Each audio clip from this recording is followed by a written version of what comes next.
ცალ. კითხეთ, დავიწყოთ. მენტალური ჯანმრთელობა არის იგივე ფსიქიკური ჯანმრთელობა. შენ თავზე დედიფიცირებ მაგის რა?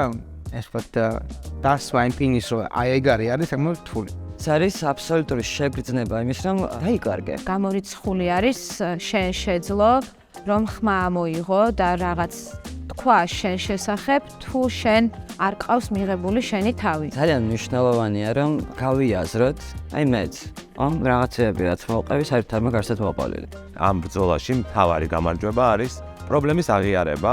დამალვა არის ტყუილის ერთ-ერთი სახეობა. თუ შევამშობდი ხოლმე რაღაც მაწუხებ და არა უშავს ჩემით გადავაბოებ, ჩემით ვიზამ. ჩემ პირად გამოცდილებაში ჩემთვის ეგეთი დიდი შეცდომა როგორც აი გაზრუნების ჯაჭვი იყო.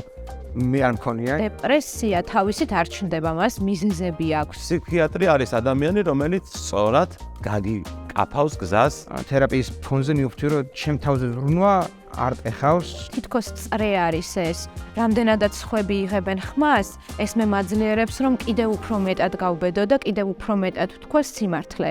თუ შენ ხმამაღლა იტყვი რომ გჭირდება ფსიქიატრი და რაღაც გარკვეული ადამიანების ჯგუფი ფიქრობს რომ შენ ხარ ცოდო, შენ რაღაცა გამოვალ მდგომარეობაში ხარ, ნამდვილად ფსიქიატრი გჭირდება, ფსიქოლოგი ხომ არა, თითქოს რაღაცნაირად აი მაინც საშიში არის ეს ვიღაცეებისთვის. გავიაზროთ რომ დასამალი ნამდვილად არაფერი.